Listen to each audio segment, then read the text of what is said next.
Good morning every one. ഇന്ന് ഞാൻ പോഹയാണ് ഉണ്ടാക്കുന്നത്. അതെങ്ങനെയാണ് ഉണ്ടാക്കുന്നത് നോക്കാം. പോഹ ഉണ്ടാക്കാൻ വേണ്ട സാധനങ്ങൾ അവിൽ, അത് ഞാൻ കഴുകി സ്ട്രെയിൻ ചെയ്തതാണ്.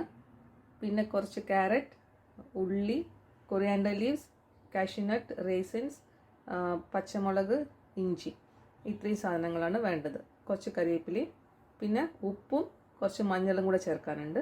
ചൂടായ ശേഷം വെളിച്ചെണ്ണയോ അല്ലെങ്കിൽ നെയ്യോ ഉപയോഗിക്കാം. ഞാനിവിടെ നെയ്യാണ് ഉപയോഗിച്ചിരിക്കുന്നത്.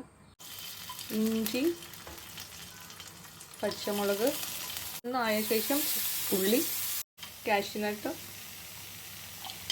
റേസിൻസ്, കുറച്ച് മഞ്ഞൾപ്പൊടി, പിന്നെ കുറച്ച് ഉപ്പ് ഇപ്പോൾ ചേർക്കണം. പിന്നെ വെള്ളത്തിൽ കലക്കിയിട്ട് പിന്നെ അവിലിട്ട ശേഷം ചേർക്കാനുണ്ട്. ക്യാരറ്റ് ഇടാം, അതിനുശേഷം അവിൽ ചേർക്കാം. ശേഷം കുറച്ച് ഉപ്പ് വെള്ളം ഇങ്ങനെ ഒഴിക്കാം. ഫ്ലെയിമിലൊന്ന് മൂടി വെച്ച് വേവിക്കാം.